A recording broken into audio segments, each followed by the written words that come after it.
So hello friends, this is Sangeeta. Last time I have discussed with you about Milton, and today I am going to discuss you Merchant of Venice, which is a very renowned comedy, tragic comedy of Shakespeare, William Shakespeare. It was published in 1623. In the year 1623, and the tragedy starts with the tragic conditions and the tragic incidents, but it ends with the pleasant moment. So first of all, I am going to tell you about the characters. Who are the characters in this drama? So Shylock, first character, the Shylock, Antonio, Bassanio, and like Portia, Nerissa, Lorenzo, and last one, she is the daughter of Shylock, she is Jessica. Okay, so these all are the characters of this drama, and now I am going to start this. मैं इसको start करने वाली हूँ और आप बस ध्यान से सुनो इसको, आपको बहुत अच्छा लगेगा. सो पूरी ड्रामा में, पूरी प्ले में आपको दो प्लेसेस के बारे में बोला गया है. एक है वेनिस, जो कि इटली का एक शहर है, और second one is that the Belmont. तो two places has been mention in this drama. So first story start होती है बसानियो से. Bassanio is the noble man, he is the noble man of Venice, and he is means Antonio, जो कि एक merchant है, उसके ship की business है. वो अब शिप में बहुत सारे वैरायटी ऑफ मसालों का बिजनेस करता है.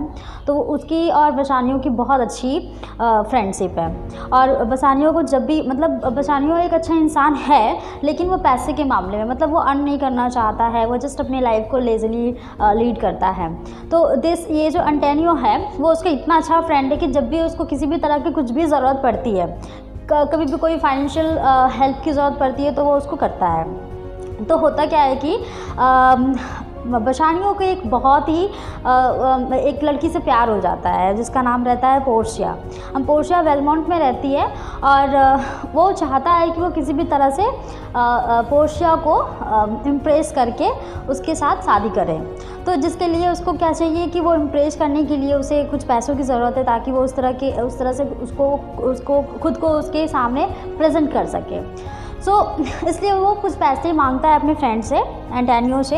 एंटोनियो, जैसे कि उसने अपने सारे पैसे अपने बिजनेस में लगा दिए थे, जिसके वजह से क्या हो रहे थे, उसके पास उस वक्त पैसा नहीं था. तो उसने अपने फ्रेंड को ये सजेस्ट किया कि तुम पैसे अभी किसी से ले लो, और मेरा जब शिप वापस आ जाएंगे तो मैं तुमको वो पैसे रिटर्न कर दूंगा. मतलब तुम जिससे लोगे मैं उसको रिटर्न कर दूंगा. इस तरह से तुम्हारा काम भी हो जाएगा और किसी तरह की कोई प्रॉब्लम भी नहीं होगी. अब ये जो पोर्शिया है, उसके फादर नहीं है और ना ही उसके मदर है. वो है एक बहुत ही रिच फादर की बेटी, और बहुत पैसे वाली है. तो हो क्या रहा है यहाँ पे, वो पैसे लेता है, खोजता है पहले कि कौन देगा उसको पैसे. वो पहले बहुत वो टेंशन में रहता है कि उसको पैसे कौन देगा. लास्टली वो एक जेविस मनी लेंडर को खोजता है, जो कौन रहता है, साइलॉक. उसका नाम रहता है साइलॉक.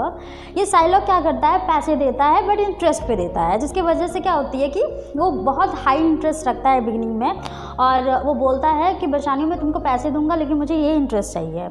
उसी दौरान एंटोनियो आ जाता है वहाँ, और वो साइलॉक का मजाक उड़ाने लगता है कि तुम पैसे दे रहे हो अभी इतने ज़्यादा इंटरेस्ट पे.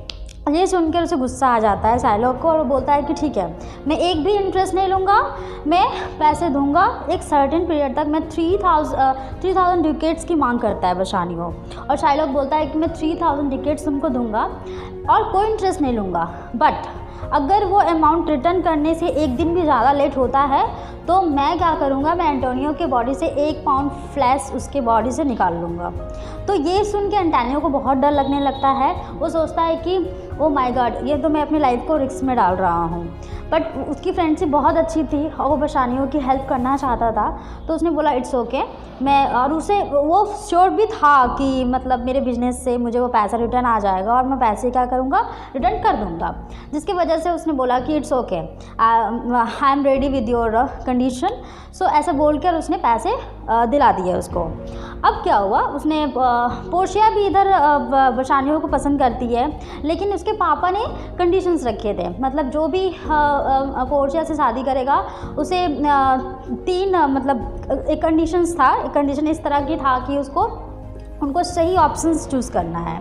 तो ऐसा लास्टली क्या हुआ कि बशानियो ने वो किया, वो ऑप्शंस उसने वो सही किया और लास्टली पोर्शिया ने बशानियो से शादी भी की। करने के बाद क्या हुआ कि टाइम आ गया पैसा रिटर्न करने का, और अब एंटोनियो को साइलॉक ने पकड़ा और बोला कि मुझे तुम पैसे वापस करो, अदरवाइज़ नहीं तो मैं क्या करूँगा, मैं तुम्हारे बॉडी का 1 पाउंड फ्लेश निकाल लूँगा तुम्हारे बॉडी से। अब एंटोनियो को बहुत डर लगने लगा, क्योंकि वो तो क्योंकि उसकी बिजनेस से वो जो उसके सीप जो गए थे, उसको खबर मिली कि उसके सीप कुछ मतलब फंस गए हैं, मतलब जा आई हैं सीप समुद्र में फंस गए हैं, जिसकी वजह से उसके सीप वापस नहीं आ पा रहे हैं। अब वो पैसे कैसे रिटर्न करेगा, वो बहुत डर रहा था।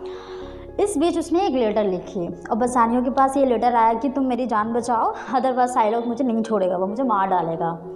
तब उसने ये सारी बात पोर्शिया से शेयर की। किसने? बसानियो ने। सो पोर्शिया बहुत ही काइंड हार्टेड लेडी थी। उसने बोला कि इट्स ओके, मैं तुमको 3000 डिकेट से ज़्यादा पैसे दे देती हूँ, तुम अपने उससे ज़्यादा दे देती हूँ ताकि तुम अपने फ्रेंड्स को भी दे दो और तुम बचा भी लो अपने फ्रेंड को और उसे अच्छे से वापस लेके आओ। इधर पोर्शिया कुछ दिमाग लगा रही थी। उसने दिमाग लगाया कि साइलॉक जो भी कर रहा है वो बहुत गलत कर रहा है, क्योंकि साइलॉक जो था वो बहुत ही क्रूअल हार्टेड इंसान था। और इधर उसकी बेटी जो जेसिका थी वो लॉरेंजो से प्यार करती थी, तो वो लोग वेलमोंट में बहुत अच्छे से रह रहे थे। ये सब जब चल ही रहा था, उस दौरान साइलॉक ने एंटोनियो पर प्रेशर किया कि मुझे पैसे दो, अदरवाइज़ मैं क्या करूँगा, मैं तुम्हारे बॉडी का फ्लैश ले लूँगा। अब सिचुएशन बहुत पैनिक हो चुका था। तब उसने पैसे लेकर वो गया बसानियो वहाँ, और इधर पोर्शिया वकील बनकर जाती है, अपने मतलब पूरे आइडेंटिटी को हाइड करके जाती है। वो एकदम लॉयर बन के जाती है, और जाने के बाद वो उल्टा उस पर केस थोपती है। इस तरह बोलती है कि तुम एक ज्यूइश हो और तुम ये रूल के अगेंस्ट में है। ड्यूक के सामने बोलती है, रूल के अगेंस्ट में है कि एक ज्यूइश क्रिश्चियन को नहीं पनिश कर सकता है। और उल्टा वो क्या करती है, उस पर प्रेशर डालती है कि तुम जो कर रहे हो वो बहुत गलत कर रहे हो, और अगर तुम ऐसा कर रहे हो, तुमने करने की कोशिश की जिसकी वजह से तुम्हें जुर्माना भरना पड़ेगा, तुम्हें अपने प्रॉपर्टी का आधा अपनी बेटी के नाम देना होगा और आधा फर्स्ट में तो वो कंडीशन रखती है कि तुम्हें अपने प्रॉपर्टी का आधा एंटोनियो को देना होगा और आधा स्टेट को देना होगा। और सेकंड टाइम वो बोलती है कि अगर तुम ठीक है चलो हम लोगों ने दया दिखाया, वो एंटोनियो और ड्यूक ने बोला कि चलो इतनी बड़ी पनिशमेंट मत दो उसे, तो लास्टली वो बोलती है कि तुम आधा पैसे अपने बेटी को दोगे, जेसिका को दोगे मरने के बाद, मतलब तुम करके जाओगे, और आधा पैसे तुम एंटोनियो को दे के जाओगे। तो इस तरह से वो मान गया। ऐसा होते होते उन लोगों ने ये भी मना लिया कि तुम्हारी बेटी जिसको पसंद करती है उसके साथ ही तुम उसको जाने दो। उसके साथ वो घर से भाग गई थी, तो वो उसको एक्सेप्ट नहीं कर रहा था, मीन्स साइलॉक अपनी बेटी को एक्सेप्ट नहीं कर रहा था। तो ये कंडीशंस भी उन लोगों ने उससे एग्री करवाया कि तुम्हें अपनी बेटी को एक्सेप्ट करना है, और करने के बाद उसको वो रेस्पेक्ट देनी है। ऐसा होने लगा तो सारी चीज़ें बहुत अच्छे से होने लगी। और उस वक्त जब वो लॉयर मीन्स पोर्शिया जब ये केस को नॉर्मल कर दी, तो नेक्स्ट टाइम जब वो लोग बेलमोंट में फिर से मिले तो वहाँ बसानियो एंटोनियो ने उसको बोला था कि तुम लॉयर को कुछ दे दो। तो लॉयर को वो जब पैसे देने जा रहा था तो पोर्शिया बोल रही है कि मुझे कुछ नहीं चाहिए, तुम बस अपना रिंग मुझे दे दो। तो पहले बसानियो ये सोच रहा था कि ये तो पोर्शिया ने मुझे दिया है तो मैं अपना रिंग कैसे दे सकता हूँ, तो वो पहले हिचकिचा रहा था। लेकिन लास्टली जब उसको एंटोनियो ने बोला कि उसने हमारी जान बचाई है तो तुमको देना ही चाहिए, तो लास्टली उसने उसको दे दिया। नेक्स्ट डे जब पोर्शिया अपने रियल लुक में आई और आकर बोल रही है कि तुमने मेरा रिंग कहाँ रखा है, तुम मेरा रिंग दो मुझे। तो ऐसे करने के बाद क्या हुआ कि वो बोल नहीं पा रहा था। लास्टली उसने बोला कि ऐसी ऐसी कंडीशंस थी, मैंने दे दिया लॉयर को। तब वो एक्सेप्ट कर रही है, मतलब वो मस्ती कर रही थी उसके साथ। तो उसको पता चला, तब उसने बोला मीन्स बसानियो ने बोला कि कल मैंने लॉयर को दिया था, और वो दिखाती है कि देखो ये रिंग मेरे पास है, ऐसे करके। तो वहाँ पर सिचुएशन और माहौल बहुत ही ही अच्छा हो जाता है। लास्टली क्या होती है कि इधर सब कुछ सबको सबसे मिल जाता है, मीन्स नरिशा वो लॉरेंजो से मिल जाती है, उसके बाद जेसिका मिल जाती है जेसिका लॉरेंजो से मिल जाती है, और पोर्शिया फिर बशानियो से मिल जाती है। शाइलॉक बस अकेला रह जाता है और एंटोनियो को भी उसकी सब कुछ उसको खबर मिल जाती है कि उसके सारे शिप्स वापस आ गए हैं, अच्छे से आ गए हैं, उसका सब कुछ जो लॉस हो रहा था वो सब कुछ ठीक हो गया है। तो लास्टली जो प्ले है वो एंडिंग उसकी होती है बहुत अच्छे से होती है और सब बहुत खुश हो जाते हैं। तो इस तरह से ये पूरी ट्रेजेडी मतलब कॉमेडी ट्रेजेडी है, ड्रामा है जो कि इसकी एंडिंग बहुत ही अच्छे से होती है। सो आई होप फ्रेंड्स आप सबको पसंद आया है, आप सबको समझ में आई होगी। अगर आपको नहीं आई होगी तो आप प्लीज़ कमेंट बॉक्स में मेंशन करें, मैं आपको और अच्छे से बताने की कोशिश करूँगी। Thank you so much.